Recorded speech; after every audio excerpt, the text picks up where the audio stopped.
Welcome to Annie's Kitchen and you're watching Annie's Kitchen with Annie. ഇന്ന് ചെയ്യാൻ പോകുന്ന റെസിപ്പിയും non veg ആണ്. Non veg ചെയ്യാൻ കാര്യം എന്നാന്ന് വെച്ചാൽ എല്ലാം പ്രഷറിൻ്റെ തലയിലോട്ട് ഇട്ടേച്ചാൽ മതിയല്ലോ എന്ന് വെജിറ്റേറിയൻകാർ വിചാരിക്കരുത്. ചോദിക്കുന്നതാണ് ഞാൻ ഉണ്ടാക്കി കൊടുക്കുന്നത്. അങ്ങനെ ഞാൻ ഇന്ന് ചെയ്യാൻ പോകുന്നത് ഏറ്റവും എളുപ്പത്തിൽ ചെയ്യാൻ പറ്റുന്ന ഒരു പ്രോൺസിൻ്റെ വിഭവമാണ് ചെയ്യാൻ പോകുന്നത്. മീൻ ഇഷ്ടപ്പെടുന്ന വ്യക്തികൾക്ക് പ്രോൺസ് എന്ന് പറയുമ്പം ഏറ്റവും കൂടുതൽ മീൻ വിഭവങ്ങളിൽ ഇഷ്ടപ്പെടുന്ന ഒരു സാധനമാണ്, ഒരു ഐറ്റമാണ്.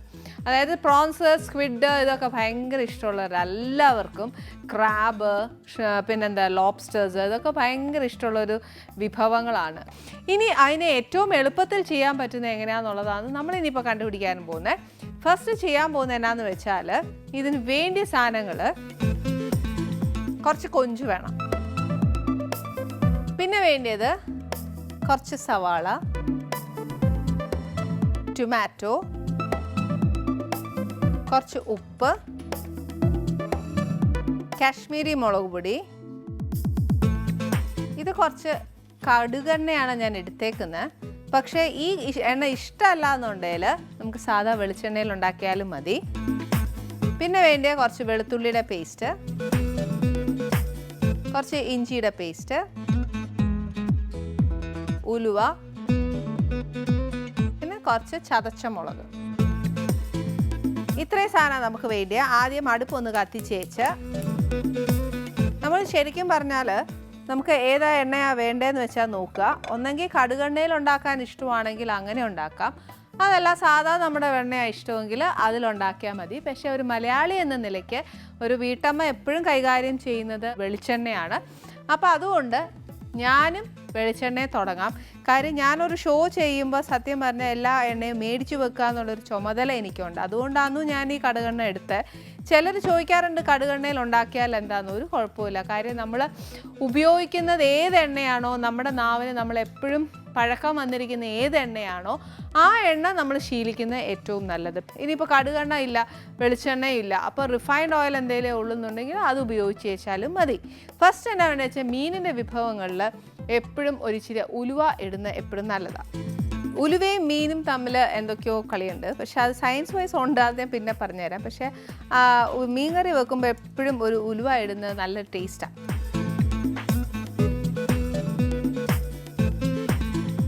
ഉലുവ ഇച്ചിരി ഒന്ന് പൊട്ടിക്കഴിഞ്ഞാൽ ഈ സവാള ഇടുക.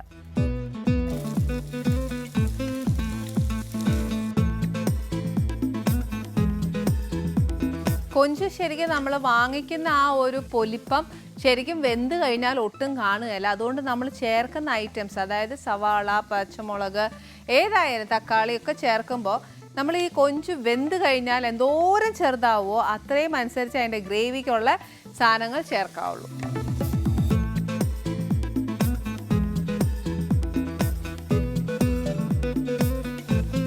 ഇതിനകത്തോട്ട് ഒരു ഇച്ചിരി എന്നാ പറയുക, കുറച്ച് വെഞ്ചിയും വെളുത്തുള്ളിയുടെയും പേസ്റ്റ്. ഏറ്റവും നല്ലത് ചതച്ചിടുന്നതാട്ടോ, നല്ല പേസ്റ്റ് ആക്കുന്നതിലും ഭേദം അതാ. കൊഞ്ച്, സ്ക്വിഡ് എന്നൊക്കെ പറയുന്ന വിഭവങ്ങളിൽ കുറച്ച് ഇഞ്ചിയും വെളുത്തുള്ളി ഇച്ചിരി കൂടുതലുള്ളത് നല്ലതാണ്.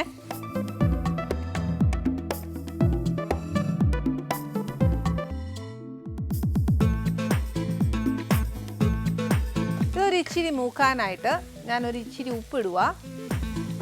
ഒത്തിരി അങ്ങോട്ട് മൂക്കണ്ട, പക്ഷേ നമ്മുടെ അതിൻ്റെ ഒരു കുത്തലെന്ന് പറയില്ലേ ഇഞ്ചിയും വെളുത്തുള്ളിയുടെയൊക്കെ, അതൊക്കെ ഒന്ന് മാറാനായിട്ട് ഉള്ള മൂപ്പ് വേണം.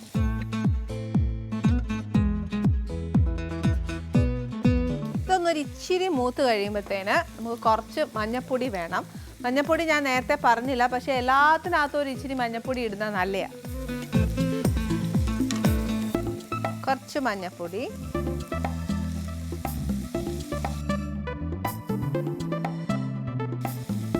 ഒരു 2 ടീസ്പൂണ് മുളക് പൊടി,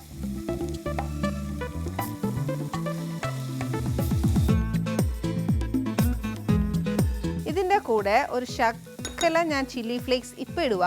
അത് കഴിഞ്ഞേച്ച് പിന്നെ ഇടാം. ഇതിൻ്റെ കൂടെ തന്നെ ഒരു ഇച്ചിരി തക്കാളിയും കൂടി ഇടുക. ഒരുപാടല്ല, ഒരു മുഴുത്ത തക്കാളി ആണെങ്കിൽ അതിൻ്റെ പകുതി മതിയാവും. ഇത് ശരിക്കും പറഞ്ഞാൽ നല്ല അസലായിട്ട് ഒന്ന് മൊരിഞ്ഞ് നമ്മുടെ ഗ്രേവി ഒന്ന് കുറച്ച് എന്താ പറയുക ഇങ്ങനെ കൊഴുത്ത ഗ്രേവിയായി മാറണം.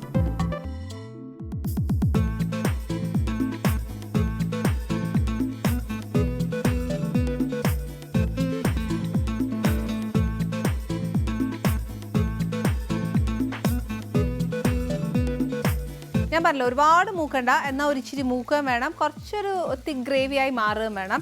പക്ഷെ ഒത്തിരി ഗ്രേവി ആയിട്ടില്ല. ഞാൻ നിങ്ങളോട് പറയാതെ തന്നെ 2 കറിവേപ്പില ഇട്ടായിരുന്നു.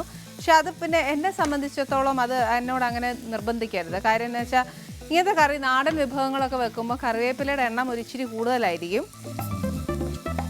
ഇതൊരിച്ചിരി നല്ല, അതായത് ആ തക്കാളി നോക്കി ആ തൊലിയൊക്കെ ഇങ്ങനെ വിട്ടുമാറുകയല്ലേ, ആ സമയം ഇപ്പം ഞാൻ വേണ്ടി ഈ വഴറ്റിക്കൊണ്ടിരിക്കുന്നത്.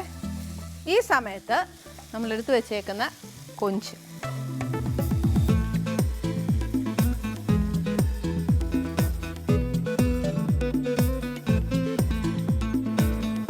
നമ്മൾ നേരത്തെ എന്നാ പറയുക വഴറ്റാൻ വേണ്ടിയിട്ട് മാത്രമേ ഒരു ഇച്ചിരി ഉപ്പ് ഇട്ടിട്ടുണ്ടായിരുന്നുള്ളൂ. ഇച്ചിരി ഉപ്പൂടെ ഇടുവാണേ. കൊഞ്ചിന് വേണ്ടിയ ഉപ്പ്, അത് ആ ഗ്രേവിയിലും കൂടെ ഒന്ന് നല്ലതായിട്ട് ഉപ്പ് വരണ്ടേ. അന്നേച്ച് ഇനിയാണെങ്കിൽ കൊഞ്ച് വേവാനുള്ളത്. അപ്പം നമ്മൾ എന്നാ ചെയ്യണം, ഈ ഒരുപാട് ഈ പൊടിഞ്ഞ തൈര് അങ്ങ് ഇടണ്ട, കുറച്ച് എരിവ് കൂടിപ്പോവും. കുറച്ച് ആ തരിതരിയായിട്ടുള്ള സാധനം മാത്രം റെഡ് ചില്ലി ഫ്ലേക്സ് ഇടുക.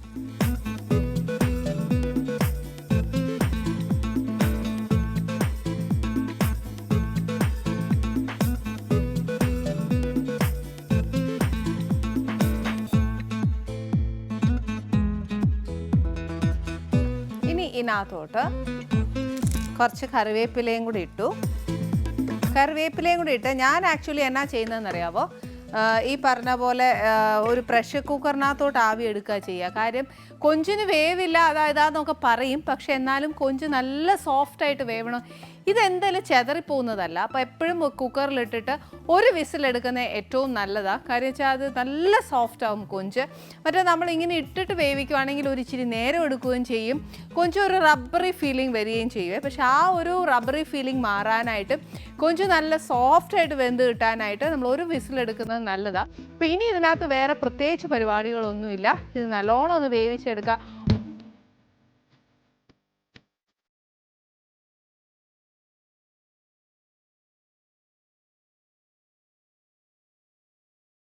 ഇനിയിപ്പം ആനീസ് കിച്ചണിൽ വരാൻ പോകുന്ന ഗസ്റ്റിനെ കുറിച്ച് മാത്രമേ ഉള്ളൂ നമുക്കൊരു ആകാംക്ഷ മീൻസ് നമുക്ക് റിയലി പ്രൗഡാണ്. കാരണം വെച്ചാൽ വളരെ ചെറിയ പ്രായത്തിൽ തന്നെ രാഷ്ട്രീയത്തിലേക്ക് വന്ന് ട്രിവാൻഡ്രം കോർപ്പറേഷൻ്റെ മേയറായിരുന്നു. ഇപ്പം ജനങ്ങളുടെ പ്രിയപ്പെട്ട MLA ആയ VK പ്രശാന്താണ് നമ്മുടെ ആനീസ് കിച്ചണിൽ വരാൻ പോകുന്നത്. പ്രശാന്തിനെ കുറിച്ച് പറയുകയാണെങ്കിൽ മേയർ ആവുന്ന സമയത്തും നമ്മുടെ അടുത്ത് വന്നതാണ്. ഇപ്പം MLA ആയപ്പോഴും നമ്മുടെ അടുത്ത് വന്നു. ഇനി നെക്സ്റ്റ് നമ്മുടെ പ്രതീക്ഷ ഒരു മന്ത്രിയായിട്ട് നമ്മുടെ ആനീസ് കിച്ചണിൽ വരണം എന്നാണ്. എന്തായാലും നമ്മുടെ പ്രിയപ്പെട്ട MLA ആനീസ് കിച്ചണിലേക്ക് ക്ഷണിക്കാം. പ്രശാന്ത് സർ.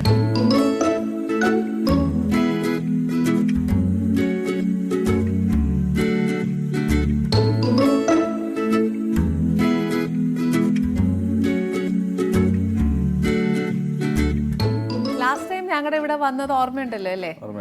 മേയറായിട്ട് ഞങ്ങളുടെ ഇവിടെ വന്നു, ഇപ്പൊ MLA ആയിട്ട് വന്നു, നെക്സ്റ്റ് ടൈം വരുമ്പോൾ മന്ത്രിയായിട്ട് വരണം. സന്തോഷം. ഞങ്ങൾ ആ ഒരു പ്രതീക്ഷയിൽ മുന്നോട്ട് പോട്ടെ. അല്ല, അതൊക്കെ തീരുമാനിക്കേണ്ടത് ഞാനല്ലല്ലോ, ജനങ്ങളാണ് തീരുമാനിക്കേണ്ടത്, പ്രസ്ഥാനമാണ് തീരുമാനിക്കേണ്ടത്. സ്വാഭാവികമായിട്ടും നമ്മളെ ഏൽപ്പിക്കുന്ന ജോലി ചെയ്യുക എന്നുള്ളതാണ് പ്രധാനം. അത് മര്യാദയ്ക്ക് ചെയ്താൽ ബാക്കിയുള്ളതൊക്കെ പുറകെ വരുമെന്നുള്ളതാണ് എൻ്റെ അനുഭവം. അത് കറക്റ്റ് കേട്ടോ, ശരിക്കും അത് തെളിയിച്ചിട്ടുണ്ട്. ശരിക്കും പ്രശാന്ത് സാർ നല്ലോണം തെളിയിച്ചിട്ടുണ്ട്.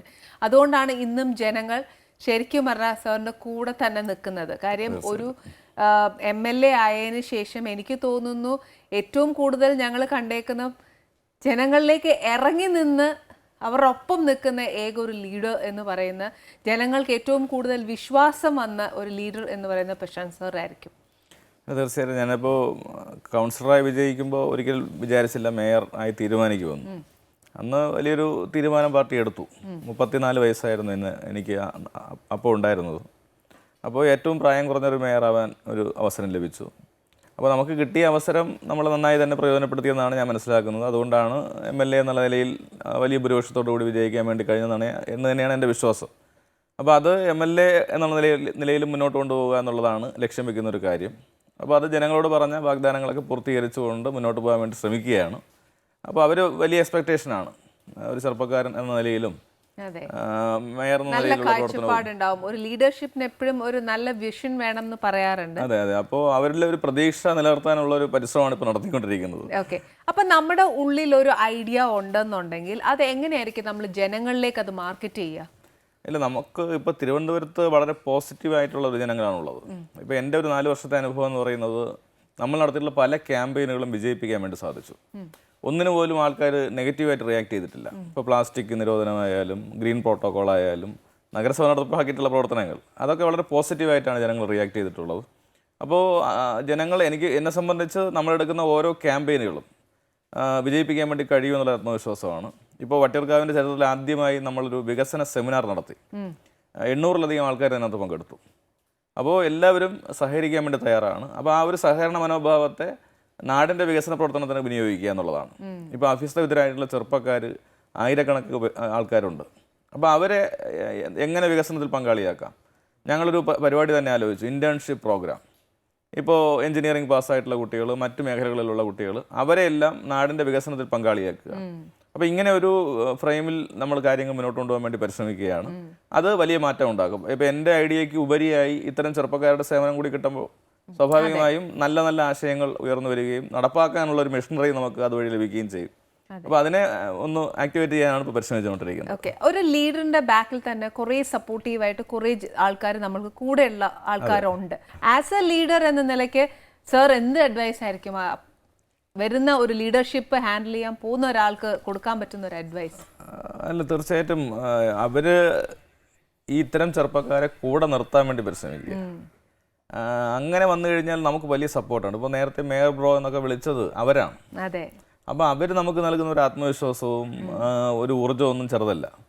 അപ്പോൾ അതിലൂടെ നമ്മളങ്ങ് പോകും. അതെ. ഇപ്പോൾ യഥാർത്ഥത്തിൽ എൻ്റെ ഇലക്ഷൻ വിജയത്തിനൊക്കെ പിറകിൽ ഏറ്റവും വലിയ ഘടകമായി നിന്നത് ചെറുപ്പക്കാരാണ്. അതെ. അവരാണ് ക്യാമ്പയിൻ മുന്നോട്ട് കൊണ്ടുപോയത്, വ്യത്യസ്തമായിട്ടുള്ള പ്രചരണങ്ങൾ കൊണ്ടുപോയി. എതിർ സ്ഥാനാർത്ഥിയെ പോലും ഒരു ഘട്ടത്തിൽ പറഞ്ഞു, ഞങ്ങളൊന്നും ചെയ്ത പരമ്പരാഗത ശൈലിയിലായിരുന്നില്ല LDFന്റെ പ്രവർത്തനം എന്ന് പരസ്യമായി പറയുന്നൊരു സ്ഥിതി വന്നു. അപ്പോൾ അതൊക്കെ ലീഡ് ചെയ്ത് അത് ഞങ്ങൾ കേന്ദ്രത്തിൽ ഇരുന്ന് തീരുമാനിച്ച് പറഞ്ഞു കൊടുത്ത് ചെയ്യിപ്പിച്ചതല്ല, അവരങ്ങ് ഏറ്റെടുത്തു. പല രീതിയിൽ പ്രചരണം പോയി എന്നുള്ളതാണ്. മനസ്സിലായി. അപ്പോൾ സാർ ഒരു കാര്യം കൂടെ ചോദിച്ചോട്ടെ. ഇപ്പം നമ്മൾ ഒരു മേഖലയിൽ ഭരിക്കുമ്പോൾ, സാർ ഇപ്പം നമ്മൾ LDF ഭരിക്കുമ്പോഴത്തേക്കുണ്ടാവുന്ന പണ്ടേ ഉണ്ടാക്കി വെച്ചിരിക്കുന്ന കുറേ ചിട്ടകളും നിയമങ്ങളും ഉണ്ടാവും. പക്ഷേ ഇപ്പോഴത്തെ ജനറേഷനിൽ സാറിന് ഉൾപ്പെടെയുള്ള ആൾക്കാർ വരുമ്പോൾ ആ ചിട്ടകൾ കുറച്ചൊന്ന് മാറ്റി പിടിച്ച്, അതായത് ന്യൂ വേ ഓഫ് തിങ്കിങ്ങിൽ മാറ്റാൻ സാധിച്ചിട്ടാണോ ഇത്രയും പെട്ടെന്ന് നമ്മുടെ ജനസമൂഹത്തിലേക്ക് ഇറങ്ങാൻ സാധിച്ചത്? അല്ല, തീർച്ചയായിട്ടും അതൊരു ഘടകം തന്നെയാണ്. ഇപ്പം മിക്കവാറും ഈ ഉദ്യോഗസ്ഥ മനോഭാവം പലപ്പോഴും നെഗറ്റീവായിരിക്കും. ഞാനെന്തിന് റിസ്ക് എടുക്കണം എന്നൊരു ചിന്തയോട് കൂടിയിട്ടായിരിക്കും പല ആൾക്കാരും പെരുമാറുക. അപ്പോൾ നമ്മൾ അത് ഉദ്യോഗസ്ഥൻ്റെ മുമ്പിൽ അവതരിപ്പിക്കുമ്പോൾ പരമാവധി അതിൻ്റെ ആ ഒരു ഗൗരവത്തെ ഇല്ലാതാക്കിക്കൊണ്ട് അത് ചെയ്തു കൊടുക്കുന്നത് കൊണ്ട് നമുക്കൊന്നും സംഭവിക്കാനില്ല എന്ന നിലയിൽ ഒരു അപ്രോച്ചബിൾ സമീപനം വരണം. അതിനു വേണ്ടിയിട്ടാണ് ഞാൻ പരിശ്രമിച്ചിട്ടുള്ളത്. അങ്ങനെ ഒരു സമീപനം എടുത്തിരുന്നു. അതിനാണ് ഞങ്ങൾ എല്ലാ മാസവും അദാലത്തുകൾ നടത്തുന്നത്, മറ്റ് പ്രവർത്തനങ്ങൾ നടത്തുന്നത്. അപ്പോൾ ഈ കുഴഞ്ഞു മറിഞ്ഞതെന്ന് ഉദ്യോഗസ്ഥന്മാർ വിശ്വസിക്കുന്ന കേസുകളൊക്കെ അദാലത്തിൽ വന്ന് നിസ്സാരമായി നമ്മൾ ചെയ്തു കൊടുക്കുകയാണ്. അപ്പോൾ അവർക്കും ആശ്വാസം. കാരണം എൻ്റെ ജോലിയല്ല റിസ്ക്, ഒപ്പിടുന്ന മേയറും ഒപ്പിടുന്ന മറ്റ് അധികാരികളൊക്കെയാണ് റിസ്ക്. ഒരർത്ഥത്തിൽ റിസ്ക് മറ്റൊരാളുടെ മണ്ടയിൽ വെച്ച് തരുന്നു എന്ന് പറയാമെങ്കിലും അവിടെ പോസിറ്റീവായി ജനങ്ങൾക്ക് കാര്യം നടക്കുകയും ഈ ഉദ്യോഗസ്ഥൻ്റെ ടെൻഷൻ ഒരു കുറവ് വരികയും ഒക്കെ ചെയ്യുന്നതാണ്. അപ്പോൾ ഈ മെത്തേഡാണ് കഴിഞ്ഞ 4 കൊല്ലവും ഞങ്ങൾ സ്വീകരിച്ചത്. എല്ലാ തലങ്ങളിലും അത്തരം ഒരു അപ്രോച്ച് കൊണ്ടുവരാൻ വേണ്ടി ശ്രമിച്ചു. അപ്പോൾ അതിനനുസരിച്ച് കുറച്ച് ദിവസം കഴിഞ്ഞപ്പോൾ അവരും അയഞ്ഞു, ഇതിപ്പോൾ ചെയ്തു കൊടുത്തില്ലെങ്കിൽ ഉടനെ മേയറുടെ വിളി വരും.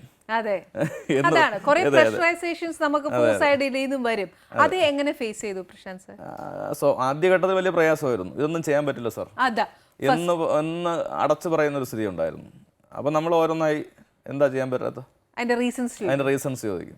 അപ്പോൾ അവിടെ എവിടെയെങ്കിലും നമുക്കൊരു ലൂപ്പ് ഹോൾ കിട്ടും. ഇപ്പോൾ മാലിന്യത്തിൻ്റെ കാര്യത്തിൽ തന്നെ എന്നോട് ആദ്യ ഉദ്യോഗസ്ഥർ ചോദിച്ചത്, ഇത് കൊണ്ടിടാനൊരു സ്ഥലമില്ല. മേയർ ഇത് മാറ്റാൻ പറയുമ്പോൾ ഇത് കൊണ്ടിടാനുള്ളൊരു സ്ഥലം കൂടെ പറഞ്ഞതാണ്. അപ്പോൾ ഞാൻ ആദ്യം കുഴഞ്ഞു, എന്ത് പറയും? സ്വാഭാവികമായിട്ടും അടുത്ത എന്ത് പറയണമെന്നുള്ള ഒരു നെക്സ്റ്റ് സ്റ്റെപ്പ് നമ്മൾ ആലോചിച്ചു. പ്ലാസ്റ്റിക് എടുക്കാൻ പറഞ്ഞു. പ്ലാസ്റ്റിക് എടുത്ത് നിങ്ങൾ ഇന്ന സ്ഥലത്ത് കൊണ്ട് വയ്ക്കാൻ പറഞ്ഞു. അതോടുകൂടി സംഗതി തീർന്നു. ഒരു മാലിന്യക്കൂലയിൽ നിന്നും പ്ലാസ്റ്റിക് മാറ്റി അത് വൃത്തിയാക്കി വെച്ചപ്പോൾ മറ്റേത് അവിടെ കമ്പോസ്റ്റിംഗ് ആയി. പ്ലാസ്റ്റിക് നമുക്ക് ഏജൻസികളെ ഏൽപ്പിച്ചു. ഈ നിലയിലാണ് ഈ എന്താണ് പ്രോബ്ലം ഹാൻഡിൽ ചെയ്തത്.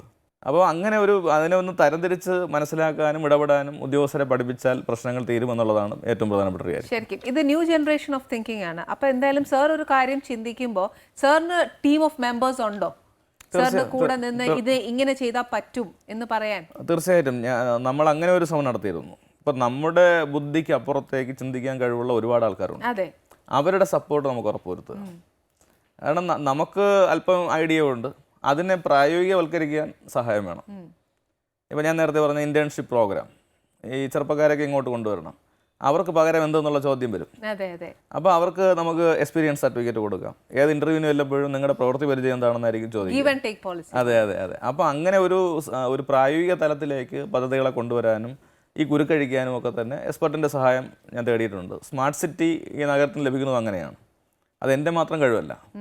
ഈ നഗരത്തിലെ റിട്ടയർഡ് ചീഫ് സെക്രട്ടറിമാർ, മറ്റുദ്യോഗസ്ഥന്മാർ, ഇവരെല്ലാം ഞങ്ങൾ ഓരോ മീറ്റിങ്ങുകളിലായിട്ട് വിളിച്ച് അവരുടെയൊക്കെ അവരുടെ അഭിപ്രായങ്ങൾ ആരാഞ്ഞ് അങ്ങനെ ഒരു ടീം വർക്കായി പോയതുകൊണ്ടാണ് നമുക്ക് അതൊക്കെ റിസൾട്ട് ഉണ്ടാക്കാൻ വേണ്ടി കഴിഞ്ഞത്. അതാണ് അതിന്റെ സക്സസ്. തീർച്ചയായിട്ടും. അപ്പോൾ ശരിക്കും പറഞ്ഞാൽ സാർ, ഇപ്പൊ ഞാനൊരു കാര്യം ചോദിക്കാം. നമ്മുടെ ഈ ബേസിക്കലി ഒരു ഇലക്ഷൻ വരുമ്പോഴും എല്ലാവരും പറയുന്ന ഒരു ബേസിക് കാര്യം എന്നാന്ന് വെച്ചാൽ, ജനങ്ങളുടെ ഇടയിൽ പറയുന്ന കാര്യം എന്ന് വെച്ചാൽ, വോട്ട് ചോദിക്കാൻ വേണ്ടി മാത്രം വന്ന് ഞങ്ങളോട് കാര്യങ്ങൾ നടക്കും, പിന്നെ വോട്ട് കഴിഞ്ഞാൽ പിന്നെ ആരെയും കാണത്തില്ല. പക്ഷെ പ്രശാന്ത് സാറിനെ സംബന്ധിച്ച് അങ്ങനെയല്ല. ഞങ്ങൾക്ക് ഇതുവരെ ജനങ്ങൾക്ക് കിട്ടിയ ഒരു അപ്രോച്ച് എന്ന് പറയുന്നത് അങ്ങനെയല്ല. വോട്ടിന് വേണ്ടി മാത്രം വന്ന് നിൽക്കുന്ന ഒരു ലീഡറായിട്ടല്ല കണ്ടിരിക്കുന്നത്. ഇങ്ങനെ ഒരു ആറ്റിറ്റ്യൂഡ് ഉള്ളത് കൊണ്ടാണോ ബാക്കി ലീഡേഴ്സ് ഫെയിലിയർ ആയി പോകുന്നത്? എന്നല്ല, ഓരോരുത്തരുടെയും സമീപനത്തിലെ രീതിയാണ് നമ്മൾ മനസ്സിലാക്കേണ്ടത്. ഇപ്പം നമ്മൾ കുറച്ചുകൂടി ജനങ്ങളുമായി മിങ്കിൾ ചെയ്യാൻ ശ്രമിക്കും. ഞാൻ കഴിഞ്ഞ ദിവസം പ്ലാസ്റ്റിക് ഫ്രീ വട്ടിയൂർക്കാവ് ക്യാമ്പയിൻ ആരംഭിച്ചു. എല്ലാ ജംഗ്ഷനുകളിലും MLAയും കൂടെയുള്ള ചെറുപ്പക്കാരും നമ്മുടെ സുഹൃത്തുക്കളെല്ലാവരും കൂടെ ചേർന്ന് കടകളിൽ പോയി പ്ലാസ്റ്റിക് ഉപയോഗിക്കരുതെന്നും അതിൻ്റെ ദൂഷ്യഫലങ്ങൾ എന്താണെന്നും അവരോട് പറയുകയാണ്. അപ്പോൾ അതൊരു പോസിറ്റീവ് സംഭവമായിട്ട് മാറ്റുകയാണ്. അപ്പോൾ മറ്റുള്ള രാഷ്ട്രീയ നേതാക്കൾ അവർക്ക് ഓരോരുത്തർക്കും ഓരോ ശൈലിയുണ്ട്, അതനുസരിച്ചായിരിക്കും അവർ മുന്നോട്ട് പോവുക. എൻ്റെ ശൈലി ഇങ്ങനെയാണ്. ഓക്കെ. അപ്പോൾ സർ, ആസ് എ ന്യൂ കമർ, അതായത് സർ ഇപ്പം ഈ ഫീൽഡിൽ ആസ് എ ന്യൂ കമർ 4 വർഷമേ ആയിട്ടുള്ളൂ. ഇതിനകത്ത് ഞാൻ പറഞ്ഞില്ലേ, നേരത്തെ മുന്നായിട്ടിരിക്കുന്ന ആൾക്കാരൊക്കെ സാർ ഒരു അഭിപ്രായം വെക്കുമ്പോൾ അതൊന്നും അങ്ങനെ പറ്റില്ല പ്രശാന്ത് എന്ന് പറയുന്ന വ്യക്തികൾ ഉണ്ടാവില്ലേ? ഉണ്ട്. അപ്പോൾ സാർ അതിനെ എതിർക്കേണ്ടി വരില്ലേ? അല്ല, അത് നയപരമായി എതിർക്കുക എന്നുള്ളതാണ്. ഇപ്പം നമ്മുടെ കാര്യം നടത്തുക എന്നുള്ളതാണ് നമ്മുടെ ലക്ഷ്യമെങ്കിൽ അവർ പറയുന്നതിൽ എടുക്കേണ്ട കാര്യം ഉണ്ടെങ്കിൽ എടുത്തിട്ട് അത് അക്സെപ്റ്റ് ചെയ്തുകൊണ്ട് ബാക്കി കണ്ടിന്യൂ ചെയ്യുക. സാർ ശരിക്കും പറഞ്ഞാൽ നമ്മുടെ ജനങ്ങളുടെ നന്മയ്ക്ക് എന്ന് മാത്രമേ ഉദ്ദേശിക്കൂ. അത്രയേ ഉള്ളൂ. ബെസ്റ്റ് റിസൾട്ട് ആരാണ് തരുന്നത് അതെടുക്കുക. അപ്പോൾ അവർക്ക് ഒരു അംഗീകാരമാവും. ഈ മീറ്റിങ്ങുകൾ കൂടുമ്പോൾ ഈ ഉദ്യോഗസ്ഥന്മാർ ഇങ്ങനെയുള്ള അഭിപ്രായങ്ങൾ പറയാറുണ്ട്. നമ്മൾ ചിലപ്പോൾ അതങ്ങ് എടുക്കും. അപ്പോൾ അവർക്ക് കിട്ടുന്ന അംഗീകാരം അത് ചെറുതല്ലല്ലോ. നമ്മളത് പറയുകയും കൂടെ ചെയ്ത് കഴിഞ്ഞാൽ അവർ പിന്നീട് ഇതിൻ്റെ അപ്പുറത്തേക്കുള്ള കാര്യങ്ങൾ അവർ ആലോചിക്കുകയും നടപ്പാക്കുകയും ചെയ്യും.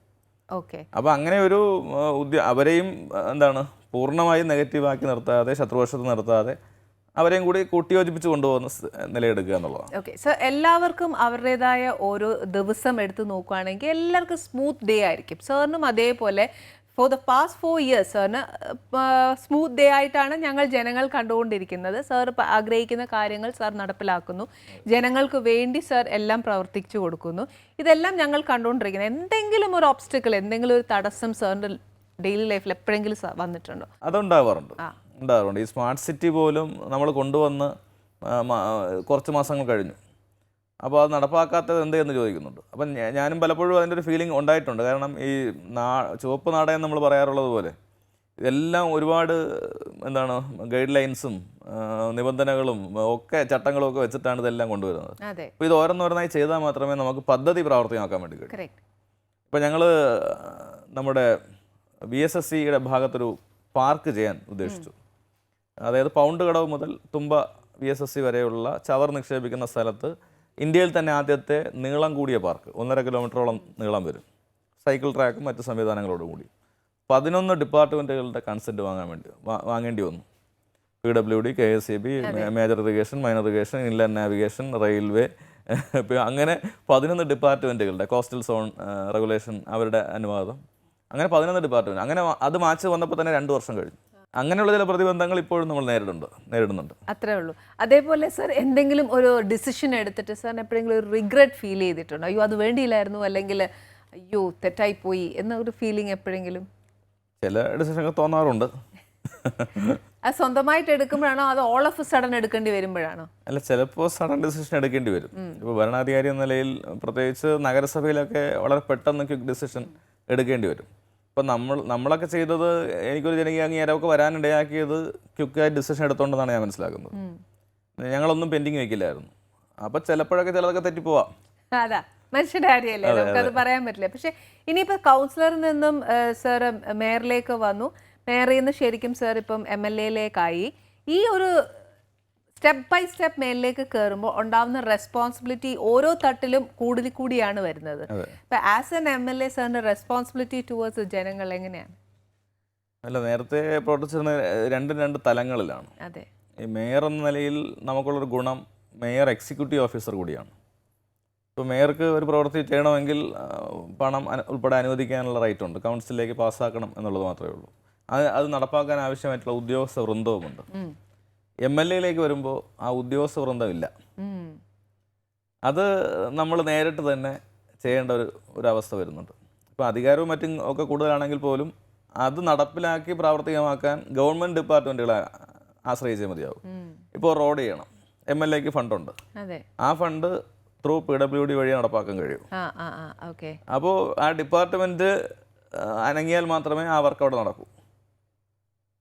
അപ്പോൾ അങ്ങനെ ഒരു പരിമിതി MLA സ്ഥാനത്തുണ്ടെന്നാണ് എനിക്ക് കുറച്ച് ദിവസത്തെ അനുഭവത്തിൽ നിന്ന് മനസ്സിലായത്. അതുപോലെ എല്ലാ കാര്യങ്ങളിലും ഗവൺമെൻറ് ഡിപ്പാർട്ട്മെൻറ്റുകൾ ആക്ടിവേറ്റ് ചെയ്താൽ മാത്രമേ MLA വിചാരിക്കുന്ന പ്രവർത്തനങ്ങൾ കൂടുതൽ നടപ്പാക്കാൻ വേണ്ടി കഴിയൂ. അതേസമയം മറുഭാഗത്താണെങ്കിൽ മേയർക്ക് സ്വന്തം ഡിസിഷൻ എടുത്ത് സ്വന്തം സ്റ്റാഫിനെ കൊണ്ട് ഈ കാര്യങ്ങളെല്ലാം ചെയ്യിപ്പിക്കാം. അപ്പൊ മറ്റേത് അത്രയും പറ്റിയല്ല. ഓക്കെ. ഏറ്റവും കൂടുതൽ യൂത്തിന്റെ ഇടയിലാണ് പ്രശാന്ത് സാർ ഏറ്റവും കൂടുതൽ സ്ഥാനം പിടിച്ചത്. ഈ ആ സ്ഥാനം പിടിക്കാൻ ശരിക്കും സാറിന്റെ പ്രവർത്തനങ്ങൾ കൊണ്ടിട്ടാണോ ഈ യൂത്ത് കംപ്ലീറ്റ് സാറിന്റെ കൂടെ നിൽക്കുന്നത്? അല്ല, തീർച്ചയായിട്ടും പ്രവർത്തനം അവർ നിരീക്ഷിക്കുകയും ഇന്നത്തെ ചെറുപ്പക്കാർ അങ്ങനെ പെട്ടെന്ന് ആരുടെയും കൂടെ അംഗീകരിക്കുന്ന വ്യക്തികളല്ല. അവർക്ക് കൃത്യമായിട്ടുള്ള ചിന്തകളുണ്ട്. അപ്പോൾ അതിനനുഗുണമായിട്ടാണ് പ്രവർത്തനം എന്ന് അവർക്ക് തോന്നിയത് കൊണ്ടാവണമല്ലോ അവർ കൂടെ വരുന്നത്. അപ്പോൾ അത് ഞങ്ങൾക്ക് വലിയ അഭിമാനമുണ്ട്. കാരണം ഈ പ്രളയ സമയത്തൊക്കെ 2500 ചെറുപ്പക്കാരാണ് ഈ കോർപ്പറേഷൻ്റെ മുമ്പിൽ ഉണ്ടായിരുന്നത്. അതിൽ തന്നെ 750 പെൺകുട്ടികളാണ്. അപ്പോൾ അങ്ങനെ ഒരു വിശ്വാസം അവരിൽ ഉണ്ടാക്കാൻ സാധിച്ചത് കൊണ്ട് തന്നെയാണ് കൂടെ അവർ വന്നതാണ്. അതെ, തീർച്ചയായിട്ടും. ഞാൻ അവരോടൊപ്പം രാത്രി അവിടെ ഇരിക്കും, നമ്മളും വീട്ടിൽ പോകാതെ അവിടെ ഇരിക്കുന്നു. അപ്പോൾ അവർക്കൊരു വിശ്വാസം. അപ്പോൾ അവരുടെ കൂടെ നിന്ന് ആ പ്രവർത്തനങ്ങൾക്ക് അവരിലൊരാളായി നിൽക്കുമ്പോൾ സ്വാഭാവികമായിട്ടും അവർ നമ്മളെ സഹായിക്കേണ്ട തലങ്ങളിൽ സഹായിക്കും. ഇപ്പോൾ എൻ്റെ ഇവിടെ ഇലക്ഷൻ വർക്കിന് വന്നവരൊന്നും പൂർണ്ണമായ ഇടതുപക്ഷക്കാരൊന്നും പറയാൻ വേണ്ടി കഴിയില്ല. മറ്റു പാർട്ടികളുള്ള ആൾക്കാരും എൻ്റെ ഇവിടെ ഉണ്ടായിരുന്നു. അതെ സർ. പക്ഷെ എനിക്കിതിനകത്ത് ഒരു സംശയം എന്താണെന്നറിയോ സർ, അവിടെ അവർക്ക് വേണ്ടി രാത്രി അവരുടെ കൂടെ നിന്ന് അവരെ ഹെൽപ്പ് ചെയ്ത് എല്ലാം ചെയ്യും എന്ന് പറഞ്ഞു. പക്ഷെ അവിടെ നിൽക്കുന്ന വ്യക്തി ആസ് പ്രശാന്ത് ആണോ അതോ രാഷ്ട്രീയമായി നിൽക്കുന്ന ഒരു ലീഡർ ആയിരിക്കും? ഞാൻ ഇപ്പോൾ രണ്ടും ഒരുമിച്ച് കൊണ്ടുപോകുന്ന ആളാണ്. നമുക്ക് ഇപ്പോൾ ഞാൻ ഇടതുപക്ഷത്തിൻ്റെ ആളാണെന്നും ഇടതുപക്ഷത്തിൻ്റെ മേയറാണെന്നും ഒക്കെ ഈ കൂടെ വരുന്നവർക്കും അറിയാം. പക്ഷെ നമ്മൾ പ്രവർത്തനത്തിൽ ആ കാര്യം കാണിക്കാറില്ല. വ്യക്തിപരമായിട്ട് വന്ന് നിൽക്കുന്ന ആൾ നീ ഇടതുപക്ഷത്തിൻ്റെ ആളാണെങ്കിൽ ഇവിടെ നിന്നാൽ മതി എന്നൊരു നിലപാട് നമ്മൾ എടുക്കാറില്ല. അയാൾ നമ്മളെ സഹായിക്കുക, നമ്മുടെ പ്രവർത്തനങ്ങളെ സഹായിക്കുന്ന ആളാണെങ്കിൽ നീ നിന്നോ. അപ്പോൾ അവർക്കൊരു വിശ്വാസം വരികയാണ്. അപ്പോൾ നമ്മുടെ നിലപാടിലൊന്നും നമ്മൾ വെള്ളം ചേർത്തിട്ടില്ല. പക്ഷേ ഇത് മനസ്സിലാക്കിക്കൊണ്ട് തന്നെ അവർ നമ്മളെ സഹായിക്കുകയും ചെയ്യുന്നുണ്ട്. അതെ, വ്യക്തിപരമായിട്ടും ഉണ്ട് അതിനകത്ത്. തീർച്ചയായിട്ടും ഉണ്ടാവാം. അതെ. ഇപ്പോഴത്തെ യൂത്ത് പൊളിറ്റിക്സിനെ കുറിച്ച് സാറിന് എന്താ പറയാനുള്ളത്? അല്ല, ചെറുപ്പക്കാരിൽ വലിയ പ്രതീക്ഷയുണ്ടെന്ന് തന്നെയാണ് എൻ്റെ അഭിപ്രായം. കാരണം അവർ ഇപ്പോൾ രാഷ്ട്രീയ രംഗത്ത് പ്രകടമായി കടന്നു വന്ന നിലപാട് പറയുന്നില്ല എങ്കിൽ പോലും ഇപ്പോൾ ഉണ്ടായിട്ടുള്ള പല വിഷയങ്ങളിലും അവർ അഭിപ്രായം പറയുകയല്ലേ. ഇന്ത്യയിൽ തന്നെ ചെറുപ്പക്കാരും വിദ്യാർത്ഥികളുമാണല്ലോ ഇപ്പോൾ ഈ പൗരത്വ ബില്ലടക്കമുള്ള കാര്യങ്ങളിൽ അവരുടെ അഭിപ്രായം രേഖപ്പെടുത്തി മുന്നോട്ട് വരുന്നത്. അപ്പോൾ അവരിൽ വലിയ പ്രതീക്ഷയാണുള്ളത്. അവർക്ക് ചിന്തിക്കാൻ കഴിയുന്നുണ്ട്, അതിനനുസരിച്ച് പ്രതിഷേധങ്ങൾ ഉയർത്തിക്കൊണ്ടുവരാൻ സാധിക്കുന്നുണ്ട്. അപ്പോൾ അതൊക്കെ വലിയ പ്രതീക്ഷ തന്നെയാണുള്ളത്. ഒരു പ്രതിഷേധം ഉണ്ടാവുമ്പോൾ ആസ് എൻ MLA അല്ലെങ്കിൽ മേയർ ആയിരുന്ന സമയത്തും അവരുമായിട്ട് ചർച്ച നടത്തുന്നത് അങ്ങനെയൊക്കെ ചെയ്തിട്ടുണ്ടോ sir?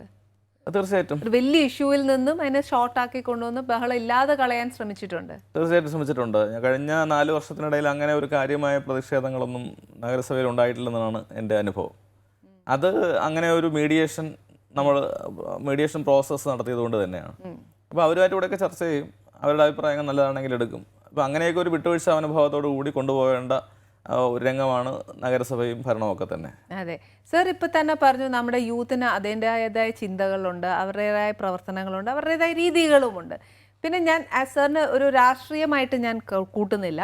As a person, as a citizen, ഈ പൗരത്വ ബില്ല് വന്നതിൽ സാറിന് അഭിപ്രായം എന്താണ്? തീർച്ചയായിട്ടും അത് ഇന്ത്യൻ ഭരണഘടനയ്ക്ക് എതിരാണെന്ന് എൻ്റെ അഭിപ്രായം. കാരണം അവിടെ ഒരു ജാതിയുടെ അതിർവരമ്പ് നിശ്ചയിക്കേണ്ടതില്ല. ഇപ്പോൾ ഇന്ത്യയിലേക്ക് കുടിയേറിയിട്ടുള്ളവരിൽ നിശ്ചിത കാലാവധി പൂർത്തീകരിച്ചിട്ടുള്ള എല്ലാവർക്കും പൗരത്വം എന്ന് പറഞ്ഞാൽ എന്താ കുഴപ്പം? അതല്ലേ ശരി. ഒരു വിഭാഗം ആൾക്കാരെ മാറ്റി നിർത്തുന്നു എന്നുള്ളതാണ് പ്രശ്നം. അത് ഗവൺമെൻറ് തിരുത്തുക തന്നെ വേണമെന്നാണ് എൻ്റെ അഭിപ്രായം. വ്യക്തിപരമായും ഏത് നിലയിൽ നോക്കിയാലും അതാണ് ശരി. ഇന്ത്യൻ ഭരണഘടന മതേതരത്വം എന്ന് പറയുകയും അത് അതിൻ്റെ വിവിധ സെക്ഷനുകളിൽ ഊട്ടി ഉറപ്പിക്കുകയും ചെയ്യുമ്പോൾ ഇന്ത്യൻ പാർലമെൻറ്റ് പാസ്സാക്കിയിട്ടുള്ള ഒരു നിയമത്തിൽ ജാതിയുടെ അടിസ്ഥാനത്തിൽ ഒരു മതവിഭാഗത്തെ ഒഴിവാക്കി നിർത്തുകയാണ്. ഞാൻ പ്രതീക്ഷിക്കുന്നത് സുപ്രീം കോടതി ആ നിയമം ഇല്ലാതാക്കും എന്ന് തന്നെയാണ്. തീർച്ചയായിട്ടും സെൻട്രൽ ഗവൺമെന്റിൽ നിന്ന് വന്ന ഒരു നിയമം പോലെയല്ലേ ഇപ്പൊ നമ്മളിത് പാസ്സാക്കിയിട്ടില്ലേ? അത് പാർലമെന്റ് പാസ്സാക്കിയെങ്കിലും ആ നിയമത്തെ വ്യാഖ്യാനിക്കാനും അത് ശരിയാണോ എന്ന് വിലയിരുത്താനും ഉള്ളത് സുപ്രീം കോടതിയാണ്. സുപ്രീം കോടതി അത് പരിശോധിക്കും. ഈ ഭരണഘടനയിലെ ആർട്ടിക്കിൾ 14-നും 21-നും വിരുദ്ധമായിട്ടാണ് ഈ നിയമനിർമ്മാണം എന്നാണെങ്കിൽ സുപ്രീം കോടതി ന്യായമായും അത് റദ്ദാക്കും. അതിന് പാർലമെന്റ് പാസ്സാക്കിയത് ഭരണഘടനയാണ് നമ്മുടെ ആണിക്കൽ എന്ന് പറയുന്നത്. അതിന് വിരുദ്ധമായി ആര് നിയമം ഉണ്ടാക്കിയാലും നിലനിൽക്കില്ല. ഇന്ത്യൻ പാർലമെന്റ് ഉണ്ടാക്കിയാലും നിലനിൽക്കില്ല, സംസ്ഥാന നിയമസഭകൾ ഉണ്ടാക്കിയാലും നിലനിൽക്കില്ല. എത്രയോ നിയമങ്ങൾ അങ്ങനെ ഉണ്ടാക്കിയത് സുപ്രീം കോടതി പിന്നീട് ആ നിയമത്തെ റദ്ദാക്കിയിട്ടുണ്ട്. മനസ്സിലായി. അപ്പോൾ അത് അങ്ങനെ തന്നെ സംഭവിക്കുമെന്നാണ് വിചാരിക്കുന്നത്. മനസ്സിലായി. സർ, അതേപോലെ തന്നെയാണ് ഒരു കാര്യം കൂടെ ചോദിക്കാനുള്ളത്. നമ്മുടെ കേരളത്തിൽ അന്യ സംസ്ഥാനത്തെ തൊഴിലാളികൾ ഇഷ്ടംപോലെ വന്ന് ജോലി ചെയ്യുന്നുണ്ട്. അപ്പം നമ്മുടെ കേരളത്തിൽ തന്നെ തൊഴിൽ ഇല്ലാതെ ഒത്തിരിയും കുട്ടികൾ ഇല്ലാതെ പോകുന്നു. അപ്പം ഇത് ശരിക്കും ഒരു റെസ്ട്രിക്ഷൻ പോലെ വെച്ചൂടെ? നമ്മുടെ കുട്ടികൾക്കും ജോലി ആവാലോ. അല്ല, അത് റെസ്ട്രിക്ഷൻ ഇപ്പോൾ അന്യസംസ്ഥാന തൊഴിലാളികൾ ഇങ്ങോട്ടേക്ക് വരുന്നുണ്ടെങ്കിൽ അത് നിർമ്മാണ മേഖലയിലാണ്. അല്ല, ഈ തൊഴിൽ കൊടുക്കുന്നതുകൊണ്ട് മാത്രമല്ല, അതിൻ്റെ ബാക്കിൽ ഒരുപാട് പ്രശ്നങ്ങൾ ഇപ്പം നമ്മുടെ നാട്ടിലുള്ള ആൾക്കാർ ഫേസ് ചെയ്യുന്നുണ്ട്. ഞാൻ പറയാതെ തന്നെ സാറിന് അറിയാം. ഇല്ല, അത് ഉണ്ടാവുന്നുണ്ട്. പക്ഷേ നിർമ്മാണ മേഖലയിൽ എത്ര മലയാളികൾ ഇപ്പോൾ കടന്നു വരുന്നുണ്ട്? നമ്മൾ വിദേശത്ത് പോയി അവിടെ കായിക അധ്വാനം ചെയ്യുന്ന ജോലികൾ ചെയ്യും, നാട്ടിൽ ചെയ്യും. അപ്പോൾ നമുക്കിവിടെ കെട്ടിടം പണിയാൻ ആളില്ല, ഇലക്ട്രിക് പണിക്ക് ആളില്ല, അങ്ങനെയുള്ള കായികാധ്വാനം വരുന്ന ജോലിയൊക്കെ ഒന്നും ആളില്ല. ഇവർ വരുന്നതുകൊണ്ടാണല്ലോ നടക്കുന്നത്. ഇപ്പം ഇവരെ മുഴുവൻ ഒരു ദിവസം വേണ്ടെന്ന് വെച്ച് കഴിഞ്ഞാൽ ആര് കെട്ടാൻ പണിയും? ഞാൻ പറഞ്ഞ ഒരു ദിവസം കൊണ്ട് നമുക്ക് സ്ട്രിക്റ്റ് ഡിസിഷൻ എടുക്കണം എന്നല്ല, സ്ലോ ആൻഡ് സ്റ്റഡി. വെച്ചാൽ നമ്മുടെ നാട്ടിലെ പെൺകുട്ടികളും ഒരുപാട് പ്രശ്നങ്ങൾ ഫേസ് ചെയ്ത് പോകുന്നു. അതുകൊണ്ട് അതൊരു എല്ലാവരും കുഴപ്പക്കാരെന്ന് നമുക്ക് പറയാൻ വേണ്ടി കഴിയില്ലല്ലോ. അതിനെ മാർജിനൈസ് ചെയ്യാനുള്ള ആവശ്യമായിട്ടുള്ള കാര്യങ്ങൾ പോലീസ് സ്ഥലത്ത് ചെയ്യണം. വരുന്ന മുഴുവൻ ആൾക്കാരുടെയും ഡോക്യുമെൻ്റ് സഹിതം ബന്ധപ്പെട്ട പോലീസ് സ്റ്റേഷനിൽ ശേഖരിക്കുക, അവരെ സ്ക്രൂട്ടിനി ചെയ്യുക, അവരുടെ നീക്കങ്ങൾ നിരീക്ഷിക്കുക. ആ കാര്യങ്ങൾ പോലീസ് സ്ഥലത്ത് ചെയ്യണം. അപ്പോൾ അതിൽ ഒന്നോ രണ്ടോ ക്രിമിനലുകൾ വരുന്നു എന്ന് കരുതി നമ്മൾ എല്ലാവരെയും കുറ്റപ്പെടുത്തേണ്ട. പക്ഷെ എന്നാലും നമുക്ക് ഒരാൾ ചെയ്യുമ്പം ഉണ്ടാവുന്ന ഒരു ഭയം ഉള്ളിൽ എല്ലാ സ്ത്രീകൾക്കും വരും. അല്ല, തീർച്ചയായിട്ടും അത് പരിഹരിക്കേണ്ട ഒരു കാര്യം തന്നെയാണ്. ഞാൻ ഈ പറഞ്ഞ രീതിയിൽ അത് ക്രമപ്പെടുത്തിയാൽ മതിയാവും. ഞങ്ങൾ കഴിഞ്ഞ പോലീസ് യോഗത്തിൽ അത് പറഞ്ഞു. അപ്പോൾ ഇവിടെ വന്ന് ജോലി ചെയ്യുന്ന അന്യസംസ്ഥാന തൊഴിലാളികളെ കൃത്യമായിട്ടുള്ള ഡാറ്റാ ബാങ്ക് പോലീസ് സ്റ്റേഷനിൽ സൂക്ഷിക്കുക, അവരുടെ കൃത്യം ഐഡൻറ്റിറ്റി സൂക്ഷിക്കുക. ഇപ്പോൾ പുതിയ ബയോമെട്രിക് സംവിധാനങ്ങൾ ഉപയോഗിച്ചുകൊണ്ടുള്ള ഐഡൻറ്റിറ്റി അടക്കം നമുക്ക് എടുക്കാൻ വേണ്ടി കഴിയും. അവരുടെ ക്രിമിനൽ ബാക്ക്ഗ്രൗണ്ട് പരിശോധിക്കുക. അപ്പോൾ ഇതൊക്കെ പോലീസ് മുഖാന്തരം ചെയ്താൽ ഈ പ്രശ്നം തീരും. അത് നമ്മുടെ ഗവൺമെന്റ് വൈസ് നമുക്ക് അവർ ഇനിഷ്യേറ്റീവ് എടുക്കുന്നുണ്ടോ? ഇങ്ങനെ എടുക്കുന്നുണ്ട്, തീർച്ചയായിട്ടും എടുക്കുന്നുണ്ട്. ജനമൈത്രി പോലീസിന്റെ സംവിധാനം ഇപ്പോൾ ഉപയോഗിക്കുന്നുണ്ട്. ഇപ്പോൾ ഇവിടെ പറഞ്ഞൊരു അപകടം ഉണ്ടല്ലോ. അതെ, മലയാളികൾ 35 ലക്ഷം പേരാണ് വിദേശത്ത് ജോലി ചെയ്യുന്നത്. അതെ, നാളെ അവർ അങ്ങനെ ഒരു സ്റ്റാൻഡ് എടുത്താൽ നമ്മുടെ അവസ്ഥ എന്താവും? ഈ പൗരത്വ ബില്ലിലും ആ പ്രശ്നമുണ്ട്. ഇന്ത്യയിൽ നിന്നും കോടിക്കണക്കിന് ആൾക്കാരാണ് ലോകത്തുള്ള പല ഭാഗങ്ങളിലും ഉള്ളത്. അവർ മതത്തിൻ്റെ അടിസ്ഥാനത്തിൽ തീരുമാനമെടുത്ത് നമ്മൾ എന്ത് ചെയ്യും? ഈ ഇസ്ലാമിക രാജ്യങ്ങളിൽ എത്രയോ നമ്മുടെ നാട്ടിലുള്ള പാവപ്പെട്ട ഹിന്ദുക്കളും മറ്റുള്ള ജാതിക്കാരും ജോലി ചെയ്യുന്നുണ്ട്. അവരെല്ലാം അങ്ങനെ ഒരു നിലപാടെടുത്ത് നമ്മൾ എന്ത് ചെയ്യും? ഇവിടെയാണ് വീണ്ടും വിചാരമില്ലാതെ തീരുമാനമെടുത്തു എന്ന് നമ്മളൊക്കെ പറയുന്നതിൻ്റെ കാര്യം. അത് സർ ശരിക്കും ഇത് പബ്ലിക്കായിട്ട് പറയാൻ സാറിന് പേടിയില്ല? എന്തിനാണ് പഠിക്കുന്നത്? ഇത് നമ്മുടെ ഇന്ത്യ ഫേസ് ചെയ്യാൻ വേണ്ടി പോകുന്ന വലിയ പ്രശ്നമാണിത്. ഇന്ത്യയിൽ നിന്നും കോടിക്കണക്കിന് ആൾക്കാർ വിദേശത്ത് ജോലി ചെയ്യുകയാണ്. അവരുടെയൊക്കെ ഭാവിയെ ഇല്ലാതാക്കുന്ന തരത്തിലുള്ള തീരുമാനമാണ് ഇപ്പോൾ എടുത്തിരിക്കുന്നത്. സർ, അപ്പോൾ ഞാനൊരു സംശയം ചോദിച്ചോട്ടെ. ഇപ്പോൾ സെൻട്രൽ ഗവൺമെൻറ്റിൽ നിന്ന് വരുന്ന ഓരോ തീരുമാനങ്ങളും ശരിക്കും അവർ ചിന്തിക്കാതെ ഒരു തീരുമാനം പറയുകയല്ലോ ചെയ്യുന്നത്? അല്ല, ഇത് ചിന്തിച്ചെടുത്ത തീരുമാനം തന്നെയാണ്. അത് വേറൊരു ആശയത്തിൻ്റെ ഭാഗമായിട്ടുള്ള ചിന്തനയാണ്. അതാണ് ഞാൻ നേരത്തെ സൂചിപ്പിച്ചത്. ഇന്ത്യയിലേക്ക് കടന്നു വന്നിട്ടുള്ള കുടിയേറ്റക്കാരിൽ നിശ്ചിത പീരീഡ് പൂർത്തിയാക്കിയവർക്ക് പൗരത്വം അതാണ് എന്ന് നിശ്ചയിച്ച പ്രശ്നമില്ലല്ലോ. ഇവിടെ അങ്ങനെയല്ല വന്നിരിക്കുന്നത്. അപ്പോൾ അത് വലിയ നിലയ്ക്കുള്ള ഒരു ദൂഷ്യഫലം ഉണ്ടാക്കുമെന്നുള്ളതാണ് ഞങ്ങൾ വാദം എന്ന് പറയുന്നത്. ഇപ്പൊ അന്യനാട്ടിലൊക്കെ ഉള്ളതുള്ള അമേരിക്കയിലൊക്കെ ഗ്രീൻ കാർഡ് ഒക്കെ കിട്ടുന്നത് പോലെ ഇത്ര കാലയളവ് കഴിഞ്ഞാൽ അവർക്ക് സിറ്റിസൺഷിപ്പ് കൊടുക്കാം. അല്ലാതെ വരുന്നവർക്കാണ് അത് പ്രശ്നമാണല്ലോ. ഇപ്പൊ അമേരിക്കയിൽ ഗ്രീൻ കാർഡ് കൊടുക്കുന്നത് നിശ്ചിത പീരീഡ് പൂർത്തീകരിച്ചവർക്കാണ് ഗ്രീൻ കാർഡ് കൊടുക്കുന്നത്. അവര് നാട്ടിലേക്ക് പോലും മടങ്ങാതെ പല ആൾക്കാരും അവിടെ സെറ്റിൽ ആയിരിക്കും. അപ്പൊ അവർക്കെല്ലാം ആശങ്കയുണ്ട് ഇക്കാര്യത്തിൽ. ഇപ്പൊ കേരളത്തിന്റെയൊക്കെ സമ്പദ്ഘടനയുടെ തന്നെ അടിസ്ഥാനം ഇവിടെ നിന്ന് പോയിട്ടുള്ള വിദേശ മലയാളികളാണ്. അപ്പോൾ അവരെയൊക്കെ കണക്കിലെടുക്കാതെയാണ് തീരുമാനം എന്നുള്ളതാണ് പ്രശ്നം. സ്മാർട്ട് സിറ്റിയെ കുറിച്ച് എന്താണ് സർ പറയാനുള്ളത്? ഇപ്പോൾ അതിന്റെ പ്രവർത്തനങ്ങൾ ഏകദേശം ആരംഭിച്ചു കഴിഞ്ഞു. ഇപ്പോൾ അത് 1538 കോടി രൂപയുടെ വികസനമാണ്. ഞാൻ നേരത്തെ പറഞ്ഞ ചില ചുവപ്പ് നാടകളുടെ പ്രശ്നം ഉണ്ടായിരുന്നു, പിന്നെ സിഇഒമാർ മാറി മാറി വരുന്ന പ്രശ്നം ഉണ്ടായിരുന്നു. ഇപ്പോൾ അത് സ്റ്റേൺ ആയിട്ടുണ്ട്. ഏകദേശം പകുതിയോളം പദ്ധതികൾ ടെൻഡർ ചെയ്ത് കഴിഞ്ഞു. അപ്പോൾ നമുക്ക് 1-2 വർഷം കൊണ്ട് അതെല്ലാം പൂർത്തീകരിക്കാൻ വേണ്ടി സാധിക്കും. വലിയ പദ്ധതികളാണ്. ഇപ്പോൾ നമ്മുടെ പാളയം മാർക്കറ്റിൻ്റെ വികസനം, ചാല മാർക്കറ്റിൻ്റെ വികസനം, നമ്മുടെ ഗാന്ധി പാർക്കിനടിയിൽ പാലിക ബസാർ മോഡലിലുള്ള അടിപ്പാത, അങ്ങനെയുള്ള വലിയ നിർമ്മാണ പ്രവർത്തനങ്ങൾ അതിൻ്റെ ഭാഗമായി വരികയാണ്. നമ്മുടെ മാനവീയം വീതിയുടെ വികസനം, മൾട്ടി ലെവൽ കാർ പാർക്കിംഗ് തമ്പാനൂരിൽ, സ്കൈ വേ, അങ്ങനെ നിരവധി പദ്ധതികളാണ്. പത്മനാഭ സ്വാമി ക്ഷേത്രത്തിൻ്റെ പരിസരത്തിൻ്റെ വികസനം അടക്കമുള്ള കാര്യങ്ങൾ. അതാണ് 1538 കോടി വരുന്നത്. അപ്പോൾ അത് മൊത്തത്തിൽ വരുമ്പോൾ വലിയ മാറ്റമാണ്. ഇപ്പോൾ അതിൽ തന്നെ 600 കോടി രൂപ സ്മാർട്ട് റോഡുകൾക്കാണ്. അതിൽ വൈദ്യുതി ലൈനുകളും എല്ലാം ഡക്റ്റിലൂടെ മാറുകയാണ്. അപ്പോൾ അങ്ങനെയുള്ള ആധുനിക സംവിധാനങ്ങളിലേക്ക് നഗരം മാറുകയാണ്. അപ്പോൾ നമുക്ക് 2-3 വർഷം കൊണ്ട് അതെല്ലാം പൂർത്തീകരിക്കാൻ വേണ്ടി സാധിക്കും. ഇപ്പോൾ ഞാൻ നേരത്തെ സൂചിപ്പിച്ചതുപോലെ വിവിധ വകുപ്പുകളുടെ കൈവശത്തിലേക്ക് ആയതുകൊണ്ട് അവരുടെയൊക്കെ കൺസെൻറ്റ് വാങ്ങാനും ഒക്കെ ഉണ്ടാകുന്നൊരു കാലതാമസം ഉണ്ടായിട്ടുണ്ട്. ഓക്കെ സർ, ഇപ്പോൾ സ്മാർട്ട് സിറ്റി അവിടെ നിൽക്കട്ടെ. ഇപ്പം നമുക്ക് ഓരോ എന്താ പറയുക വിങ്, ഇപ്പം സാറിന് ഒരു മെസ്സേജ് കിട്ടണം എന്നുണ്ടെങ്കിൽ ഇപ്പം എല്ലാ സ്ഥലത്തും സാറിന് പോകാനൊക്കത്തില്ല, എല്ലാവരെയും പോയി കണ്ട് സംസാരിക്കാൻ പറ്റത്തില്ല. പക്ഷേ ഇന്ന സ്ഥലത്ത് ഓരോ സ്ഥലങ്ങളിൽ ഇങ്ങനെ വിങ് വെച്ചിട്ട് സാറിന് അറിയിക്കണം എന്നുണ്ടെങ്കിൽ നമ്മുടെ ജനങ്ങൾക്ക് ഒന്ന് എത്തിക്കാൻ, ഒരു അറിവ് അറിയിക്കാൻ, അല്ലെങ്കിൽ ഒരു പ്രശ്നം പറയാൻ വേണ്ടിയിട്ട് അവർ എവിടെയാണ് അവർ അപ്രോച്ച് ചെയ്യേണ്ടത്? അല്ല, ഇപ്പോൾ MLA എന്ന നിലയിൽ ഞാനിപ്പോൾ ഒരു വെബ്സൈറ്റ് തന്നെ ലോഞ്ച് ചെയ്യുന്നുണ്ട്. അപ്പോൾ അതിൽ കംപ്ലയിൻസ് അതുപോലെ തന്നെ അഭിപ്രായങ്ങൾ പറയാനുള്ള ഒരു പ്രൊവിഷൻ അടക്കമുണ്ട്. പിന്നെ നവമാധ്യമങ്ങളൊക്കെ നന്നായി പ്രയോജനപ്പെടുത്തുന്നുണ്ട്. ഇപ്പോൾ ഫേസ്ബുക്കും വാട്സാപ്പും മറ്റ് സംവിധാനങ്ങളും ഒക്കെ ലൈവ് നമ്പർ കൊടുക്കും. തീർച്ചയായിട്ടും അതിൽ നല്ല നല്ല അഭിപ്രായങ്ങൾ വരുന്നുണ്ട്. നമ്മൾ അത് ഉപയോഗിക്കുന്നവരെല്ലാം ഇത് വെറുതെ സമയം കളയാൻ വേണ്ടി ഉപയോഗിക്കുന്നതെന്നാണ് വിചാരിക്കുന്നത്. പക്ഷെ അങ്ങനെയല്ല. വളരെ സീരിയസ് ആയിട്ട് നമ്മൾ ചെയ്യുന്ന കാര്യത്തെ എന്താണ് വിമർശിക്കാനും പുതിയ നിർദ്ദേശങ്ങൾ തരാനും ഒക്കെ പലരും ശ്രമിക്കുന്നുണ്ട്. അതെ, അപ്പോൾ അതിനെ പോസിറ്റീവായിട്ടാണ് ഞങ്ങളിപ്പോൾ ഉപയോഗിക്കുന്നത്. സാർ, അപ്പോൾ അങ്ങനെ വരുന്ന അഭിപ്രായങ്ങൾ നമ്മൾ ഉൾക്കൊണ്ടിട്ട് നമ്മൾ പ്രവർത്തിക്കാറുണ്ട്. തീർച്ചയായിട്ടും. ഇപ്പോൾ തന്നെ നമ്മളിപ്പോൾ പ്ലാസ്റ്റിക് ഫ്രീ ക്യാമ്പയിൻ ആരംഭിച്ചപ്പോൾ എന്തുകൊണ്ട് പഴയ തുണി ശേഖരിച്ച് അതിനെ സഞ്ചാക്കി കൊടുത്തുകൂടാ? ഒരു നിർദ്ദേശം ഒരാൾ ഉന്നയിച്ചതാണ്. അത് വളരെ കറക്റ്റാണ്. കാരണം നമ്മുടെ ഇതുള്ളതല്ല. ഇല്ല, അവര് ജനങ്ങളുടെ ഇടയിൽ ഒരാൾ പറഞ്ഞതാണ്. അതിപ്പോൾ പലരും ഇപ്പോൾ ചെയ്യാണ്. അതെ, ഞാൻ പറഞ്ഞത് അങ്ങനെയുള്ള നല്ല ആശയങ്ങൾ ഇത്തരത്തിലുള്ള മീഡിയസിലൂടെ നമുക്ക് ലഭിക്കുന്നുണ്ട്. ഓക്കെ സാർ, ഇപ്പൊ ശരിക്കും ഷെയറിന്റെ വർത്താനത്തില് വർഷത്തിൽ ആപ്പാടെ 365 ദിവസമേ ഉള്ളൂ. സാർ ഇതിൽ 365 ദിവസവും പ്രവർത്തനമാണോ, അതോ സാറായിട്ട് സാറിന് മാറ്റി വെക്കുന്നുണ്ടോ സമയമല്ലോ? അങ്ങനെ മാറ്റി വെക്കാറില്ല. വല്ല അസുഖം വരണമെങ്കിലാണ് മാറി. അല്ലാതെ അപ്പൊ ഫാമിലിയിൽ കഴിഞ്ഞ പ്രാവശ്യം ചേച്ചി വന്നിട്ടുണ്ടായിരുന്നു, പുള്ളിക്കാരത്തി വന്നിട്ടുണ്ടായിരുന്നു. അന്നേരം പ്രഗ്നന്റ് ആയിരുന്നു. ഇപ്പം അത് ജനിച്ചത് മോനിപ്പോ എത്രയായി? മോനിപ്പോ 4 വയസ്സാവാൻ പോകും.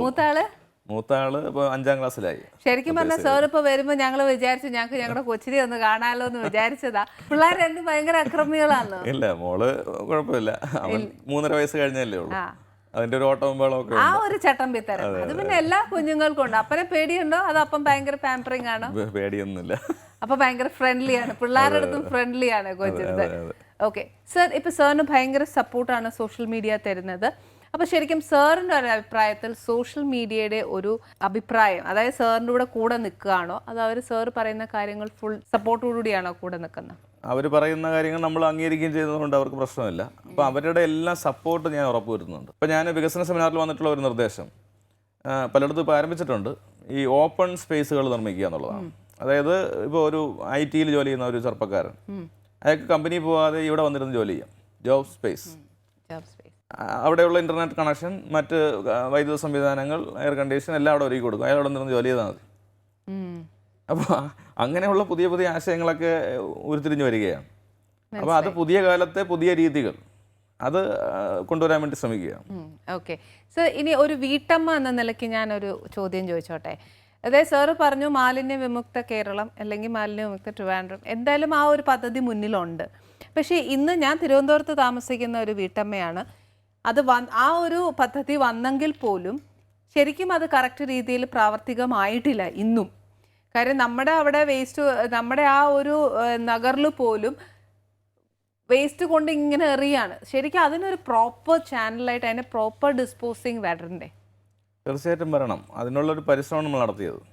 ശരിക്കും പറഞ്ഞാൽ സർ, ഇപ്പോൾ ഒരു മാലിന്യം കൊണ്ടുപോകുന്ന ഒരു കുടുംബശ്രീയിലെ സ്ത്രീ ആണെങ്കിൽ പോലും നമ്മുടെ ഓരോ വീട്ടുകളിലെ ഓരോ ആൾക്കാർ പോലും അവർക്ക് 100 രൂപ വെച്ച് കൊടുക്കാൻ പോലും മടിക്കുന്നുണ്ട്. അതിനെ ഒന്ന് ശരിക്കും ഈ മാലിന്യം ഇങ്ങനെ കുമിഞ്ഞു കൂടി കിടക്കുന്നതുകൊണ്ടാണ് തെരുവ് നായ്ക്കൾ കൂടുന്നതും. നമുക്ക് കുട്ടികൾക്ക് ഇപ്പോൾ വീട്ടമ്മയായ ഞാനാ പറയുന്നത്, എൻ്റെ മകനെ ട്യൂഷന് വിടുമ്പോഴും ഒരു ഭയം ഉള്ളിലുള്ളത് കൊണ്ടാണ്, ഭയത്തോടു കൂടിയാണ് വിടുന്നത്. കാര്യം അവനെ പട്ടി കടിക്കോ, അല്ലെങ്കിൽ ഈ പറഞ്ഞ പോലെ റോട്ടിൽ കിടക്കുന്ന ഒരു മാലിന്യം എന്ന് പറയുന്നത് പച്ചയായ ഇറച്ചിയാണ്. അപ്പം അത് കഴിച്ച് സ്വാദ് കിട്ടിയിരിക്കുന്ന ഒരു തെരുവ് നായ്ക്ക് ഒരു മനുഷ്യനെ കടിക്കാൻ ഒരു പ്രയാസം ഉണ്ടാവില്ല. അത് പ്രാക്ടിക്കലായിട്ട് അതിനെ കുത്തിവെച്ചിട്ടുണ്ട് എന്നൊക്കെ പറഞ്ഞാലും ഒരു വീട്ടിലിരിക്കുന്ന ഒരു സ്ത്രീക്ക് അല്ലെങ്കിൽ ആൾക്കാർക്ക് അത് ഭയമല്ലേ? അല്ലെ, മാലിന്യ പ്രശ്നത്തിൽ നമ്മൾ തിരുവനന്തപുരത്തുള്ള പ്രശ്നം നമുക്ക് എല്ലാവർക്കും അറിയാം. ഇത് കൊണ്ടുവിടാൻ സ്ഥലമില്ല, ഞാൻ നേരത്തെ സൂചിപ്പിച്ചു. അപ്പോൾ അങ്ങനെ വന്നതുകൊണ്ടാണ് നമ്മൾ ഉറവിട സംസ്കരണ രീതിയിലേക്ക് കൊണ്ടുപോയത്. മാലിന്യം കുറയ്ക്കാൻ എന്ത് വഴി എന്നാലോചിച്ചത്. കുറയ്ക്കാനാണ് ഗ്രീൻ പ്രോട്ടോക്കോളും അങ്ങനെയുള്ള കാര്യങ്ങളൊക്കെ കൊണ്ടുവന്നത്. അത് വളരെ സക്സസ് ആയിരുന്നു. ഇപ്പോൾ തിരുവനന്തപുരം പോലുള്ളൊരു നഗരം നേരത്തെ പ്ലാന്റ് ഉണ്ടായിരുന്ന സമയത്ത് 450 ടൺ മാലിന്യമാണ് ഒരു ദിവസം 45-50 ലോറികളിലായിട്ട് നമ്മൾ വിളപ്പശാലയെ കൊണ്ടുപോയിക്കൊണ്ടിരുന്നത്. പ്ലാന്റ് പൂട്ടിയാലും മാലിന്യം ഉണ്ടാവുമല്ലോ, അതെവിടെ പോയി? ഒന്ന് കണക്ക് കൂട്ടിയാൽ 2011 ജൂൺ മാസത്തിൽ വിളപ്പശാല പ്ലാന്റ് പൂട്ടി. ഇത് 2020 ജനുവരിയാണ്. അന്ന് മുതൽ ഇങ്ങനെ കണക്ക് കൂട്ടിയാൽ ഒരു ദിവസം 450 ടൺ വെച്ച് എത്ര ടൺ മാലിന്യം ഈ നേരത്തെ വരണം? അങ്ങനെ ഭീകരാവസ്ഥ ഇവിടെ ഉണ്ടോ? ഇല്ല, അത്രയില്ല. ഇല്ല, അത്രയില്ലെന്നല്ല, ഒരു 25% ഇല്ലെന്ന്, അല്ല 75% ഇല്ലെന്ന് ഞാൻ പറയും. 25% ഞാൻ സമ്മതിക്കുന്നുമുണ്ട്. അതിനെയും കൂടി മാറ്റണം, അത് നമ്മളും കൂടി വിചാരിക്കണം.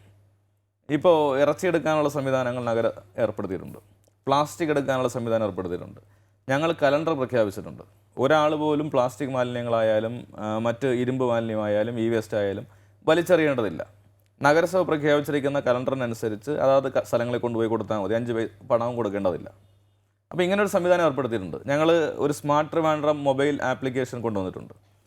ആ മൊബൈൽ ആപ്ലിക്കേഷൻ ഉപയോഗിച്ചാൽ നമ്മുടെ വീടിനടുത്ത് എവിടെയാണിത് കൊടുക്കേണ്ടത് അതിൻ്റെ ലൊക്കേഷൻ മാപ്പ് അടക്കം ലഭ്യമാണ്. അപ്പോൾ ഈ സംവിധാനങ്ങളെല്ലാം നമ്മൾ ഏർപ്പെടുത്തിയിട്ടുണ്ട്. ഇതൊന്നും ഉപയോഗിക്കാതെയാണ് ചില ആൾക്കാർ ഈ വലിച്ചെറിയുന്ന രീതി ഇപ്പോഴും ചെയ്യുന്നത്. അപ്പോൾ അവരും കൂടി നമ്മുടെ ട്രാക്കിലേക്ക് വരണം. നമ്മളെല്ലാവരും സിംഗപ്പൂരിൽ പോയാൽ മാലിന്യം ഇല്ലെന്ന് പറയും, അമേരിക്കയിൽ പോയാൽ ഇല്ലെന്ന് പറയും. അവർക്കറിയാം ഒരു മിഠായി കവർ പോലും റോട്ടിലേക്ക് ഇടാൻ പാടില്ല എന്നുള്ളത്. കർശനമായ നിയമനടപടികൾ. അത്തരം ഒരു അവബോധത്തിലേക്ക് ജനങ്ങളും കൂടി വരണം. എനിക്ക് തോന്നുന്നത് തിരുവനന്തപുരത്ത് 70% ആൾക്കാരും ഇതിപ്പോൾ ഒരുവിധം മര്യാദയ്ക്ക് കാര്യങ്ങൾ ചെയ്യുന്നവരാണ്. പിന്നെ 25% ആൾക്കാരെ ഇപ്പോൾ ഉള്ള കുഴപ്പമായിട്ട്. പണ്ട് തിരുവനന്തപുരത്തിന്റെ ഏത് തെരുവ് ചെന്നാലും കൂനകൾ കാണുമല്ലോ. അതെ, സത്യം. ഇപ്പൊ അതുണ്ടോ? ഇല്ല, അത്രയും. ഒറ്റപ്പെട്ട ചില സ്ഥലങ്ങളിൽ, ചില വളവുകളിലും അങ്ങനെയുള്ള ചില സ്ഥലങ്ങളിലാണ് ഇത് കാണുന്നത്. അപ്പോൾ അതും കൂടി പൂർണ്ണമായി മാറ്റാനുള്ള ഒരു കാര്യമാണ് നമ്മളിപ്പോൾ ആലോചിച്ചുകൊണ്ടിരിക്കുന്നത്. ഫൈന് ഉൾപ്പെടെയുള്ള ശിക്ഷാ നടപടികളുണ്ടാവും. അതെ സർ, ഇപ്പോൾ ശരിക്കും പൊളിറ്റിക്സിലേക്ക് സാർ കോളേജ് ടൈംസിൽ വന്നു. ശരിക്കും അന്ന് ഞാൻ പൊളിറ്റിക്സിലേക്ക് വരണം എന്ന് സാർ സ്വയം തീരുമാനിച്ചതാണോ, അതോ എന്തെങ്കിലും ഒരു സൊസൈറ്റി ബേസ്ഡ് ആയിട്ടുള്ള സാധനം കണ്ടിട്ട് ഇതിനെതിരായി ഞാൻ പ്രവർത്തിക്കണം എന്ന് വിചാരിച്ചിട്ട് വന്നതാണോ? അല്ല, എന്തെങ്കിലും സ്ഥാനം ലഭിക്കുമെന്ന് കരുതിയിട്ട് വന്നതല്ല. സ്വാഭാവികമായിട്ടും അന്ന് വിദ്യാർത്ഥി സംഘടനാ പ്രവർത്തനം വളരെ ശക്തമായി, ഞാൻ KSF ഇടയിലാണ് വരുന്നത്. അപ്പോൾ അത് ഞങ്ങളുടെ ക്യാമ്പസ് KSUവിൻ്റെ കൈവശമായിരുന്നു. അപ്പോൾ ഞങ്ങളുടെ ടീം വന്നപ്പോൾ അത് പിടിച്ചെടുക്കണമെന്നൊരു വലിയ ആവേശവും ആഗ്രഹവും ഉണ്ടായിരുന്നു. അതിനനുസരിച്ച് നമ്മൾ പ്രവർത്തിച്ചു. അങ്ങനെ ക്ലാസ് റപ്പായി മാറി. അങ്ങനെ പതിയെ college union chairman, magazine editor, അങ്ങനെ എല്ലാമായിട്ടാണ് പൊതുരംഗത്തേക്ക് വരുന്നത്. അപ്പോഴാണ് LDF ഒരു തീരുമാനമെടുത്തത്, 2 തവണ മത്സരിച്ചവരെ ഒഴിവാക്കണം. അപ്പോൾ എൻ്റെ സ്ഥലത്ത് 2 തവണ മത്സരിച്ചവരായിരുന്നു പലരും, മുതിർന്ന ആൾക്കാർ. അവിടെ എനിക്കൊരു അവസരം വന്നു, 23ാമത്തെ വയസ്സിലായിരുന്നു. അപ്പോൾ അവിടെ ഒരു എൻട്രി കിട്ടി. അതെ, ഒരു എൻട്രി കിട്ടി. അവിടെ നന്നായി പ്രവർത്തിച്ചു. അതിൻ്റെ അടിസ്ഥാനത്തിലായിരിക്കും പിന്നീട് കൗൺസിലർ സ്ഥാനത്തേക്ക് വന്നു, വളരെ പെട്ടെന്ന് മേയർ സ്ഥാനത്തേക്ക് വന്നു. അങ്ങനെ എല്ലാം ആകസ്മികമായി സംഭവിച്ചു. ശരിക്കും സാറിൻ്റെ ഒരു നല്ല പ്രവർത്തനം ജനങ്ങളുടെ കൂടെ നിൽക്കുന്നതുകൊണ്ടാണ് സാർ സ്റ്റെപ്പ് ബൈ സ്റ്റെപ്പ് സാറിൻ്റെ സക്സസ് സാറിനെ പിന്തുടരുന്നത്. ആസ് എ ലീഡർ സാറിൻ്റെ ഒരു നല്ലൊരു വിഷൻ എന്താണ്? വിഷൻ ഞാൻ നേരത്തെ പറഞ്ഞതുപോലെ നമ്മുടെ നഗരവും വിദേശ രാജ്യങ്ങളിൽ നേരത്തെ സൂചിപ്പിച്ച ഉദാഹരണങ്ങളെ പോലെയുള്ള നഗരങ്ങളാക്കി മാറ്റുക എന്നുള്ളത് തന്നെയാണ്. അങ്ങനെ ആവാൻ പറ്റും നമുക്ക്. നമ്മളത് കുറച്ച് ഈ പറയുന്ന കാര്യങ്ങൾ അനുസരിക്കാൻ തയ്യാറായാൽ നമുക്ക് ഭംഗിയായി കൊണ്ടുപോകാം. നമുക്ക് നല്ല ഒരുപാട് പ്രകൃതിയുടെ അനുഗ്രഹമുള്ള നാടാണ് നമ്മുടേത്. അതിനെ പരമാവധി നിലനിർത്തുക, ആ പച്ചപ്പ് നിലനിർത്തുക. ഇപ്പോൾ തിരുവനന്തപുരം വിട്ട് നമ്മൾ മറ്റ് നഗരങ്ങളിൽ പോകുമ്പോഴേ ഇവിടുത്തെ വില അറിയും. ഈവൻ ദില്ലിയിൽ പോലും ഈ അനുഗ്രഹം നമുക്കില്ലല്ലോ. മാസ്ക് വയ്ക്കാതെ വെളിയിറങ്ങാൻ പറ്റുമോ ഡൽഹിയിൽ? ഇവിടെ അതുണ്ടോ? ഇല്ല. ഈ പച്ചപ്പ് വേറെ എവിടെയുണ്ട്? ബാംഗ്ലൂരിലുണ്ടോ ഇപ്പോൾ? അതാണ് നമ്മുടെ പ്രത്യേകത എന്ന് പറയുന്നത്. അപ്പോൾ നമുക്ക് തിരുവനന്തപുരത്തിന് ഒരുപാട് മാറ്റങ്ങൾ സൃഷ്ടിക്കാൻ കഴിയും, പ്രകൃതിയെ സംരക്ഷിക്കാൻ കഴിയും. അതിനുള്ള എല്ലാ അനുഗ്രഹവും നമുക്കുണ്ട്. അതിനെ നിലനിർത്തി കൊണ്ടുപോകുക എന്നുള്ളതാണ് എൻ്റെ ഒരു വിഷൻ. സാറിന് ഇത്രയും സക്സസ് ആവാൻ കാര്യം എന്താന്ന് വെച്ചാൽ യൂത്ത് സാറിൻ്റെ കൂടെ നിൽക്കാനുള്ള കാര്യം എന്താന്ന് വെച്ചാൽ എൻ്റെ ഒരു പേഴ്സണൽ ഒപ്പീനിയൻ ഞാൻ പറയുകയാണ്. സർ ആസ് എ മേയർ എന്ന നിലയ്ക്ക് ട്രിവാൻഡ്രം സിറ്റിയിൽ ഉണ്ടായിരുന്ന സമയത്ത് ഞാൻ പറയുകയാണ്, എൻ്റെ മകൻ ഒരു ഫേം സ്റ്റാർട്ട് ചെയ്തു, ഒരു റെസ്റ്റോറൻറ്റ് സ്റ്റാർട്ട് ചെയ്തു. അവന് ഫുൾ സപ്പോർട്ടായിട്ട് കൂടെ നിന്നത് പ്രശാന്ത് സാറാണ്. അത് സ്പെഷ്യൽ താങ്ക്സ് പറയണം. ഇതുവരെ എൻ്റെ ആ മോൻ്റെ ഫേമിൽ വിളിച്ചിട്ട് ഒരു നേരത്തെ ആഹാരം കൊടുക്കാൻ പോലും എനിക്ക് പറ്റിയിട്ടില്ല. ബിക്കോസ് നമ്മൾ വിളിക്കുമ്പോൾ ഒന്നും അദ്ദേഹത്തിന് അതിൻ്റെതായ സമയം കിട്ടുന്നില്ല. കാര്യം ഒരു നന്ദി വാക്കെങ്കിലും ഞാൻ പറഞ്ഞില്ലെങ്കിൽ മോശമായിപ്പോ. അവിടെ കൊടുക്കാൻ പറ്റിയില്ലെങ്കിൽ എനിക്ക് ഇവിടെ കൊടുക്കാമല്ലോ ഒരു 2 വായ.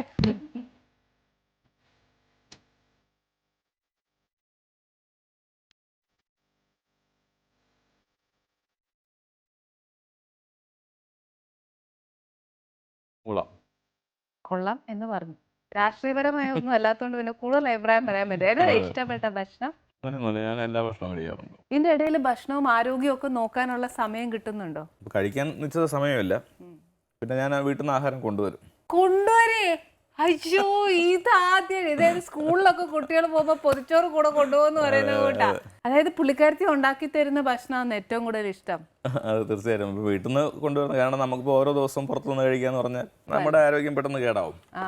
അതുകൊണ്ട് ഓക്കെ, ഞാൻ സ്റ്റീൽ പാത്രത്തിലാണ് കൊണ്ടുവരുന്നത്. അതിൽ വേസ്റ്റ് കുറയ്ക്കുക എന്നുള്ളത് കൂടിയാണല്ലോ. ഓഹോ, ഇനി അത് പറയണ്ടല്ലോ.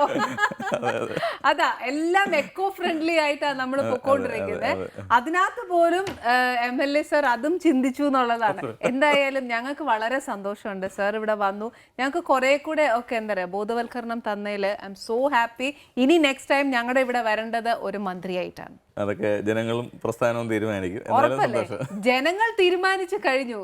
ജനങ്ങൾ ഇനി സാറിനെ പോലത്തെ ഒരു നല്ല വിഷനുള്ള ഒരു വ്യക്തി തന്നെയാണ് ഞങ്ങൾക്ക് ഇനി ആവശ്യം. അപ്പം ഞങ്ങൾക്കൊരു ഉറപ്പുണ്ട്, ഞങ്ങളുടെ ജനങ്ങളുടെ കൂടെ നിൽക്കുന്ന ഒരു ലീഡറിനല്ലേ ആവശ്യം. അല്ലാതെ കാര്യം കണ്ട് ജനങ്ങളെ പുറകോട്ട് തള്ളിയിട്ട് പോകുന്നവരോടാണല്ലോ ഞങ്ങൾക്ക് വിശ്വാസം പോയത്. ആ ഒരു വിശ്വാസം തിരിച്ചെടുക്കാൻ തീർച്ചയായിട്ടും ജനങ്ങളോടൊപ്പം താങ്കളോടൊപ്പം ജനങ്ങൾ മൊത്തം ഉണ്ടായിരിക്കും. Anyway, thank you very much. എന്തായാലും ഒരുപാട് ഇൻഫർമേഷൻ കിട്ടി. പ്ലാസ്റ്റിക്കിനെ കുറിച്ചും ഒക്കെ നമുക്ക് സംശയങ്ങളുള്ളത് സാർ മാറ്റി തന്നു. ഇനി നമ്മുടെ ട്രിവാൻഡ്രം സിറ്റിയിൽ ഒരു 25% കൂടെ നമ്മളായിട്ട് ക്ലീൻ ചെയ്യാനുണ്ടെന്ന് പറഞ്ഞു. അതിനി നമ്മൾ എന്താ പറയുക മോശമാക്കണ്ട, എത്രയും വേഗം നമ്മുടെ ഒരു ക്ലീൻ സിറ്റി ആക്കി മാറ്റുക. പണ്ടൊക്കെ ബാംഗ്ലൂരൊക്കെ ആയിരുന്നു ബ്യൂട്ടിഫുൾ സിറ്റി. ഇനി എല്ലാവരും പറയട്ടെ Trivandrum is the clean city. അവിടെ കണ്ടു പഠിക്കണം എന്ന്, അവരെ മാതൃകയാക്കുക എന്ന് പറഞ്ഞ് എല്ലാവരും പഠിക്കട്ടെ.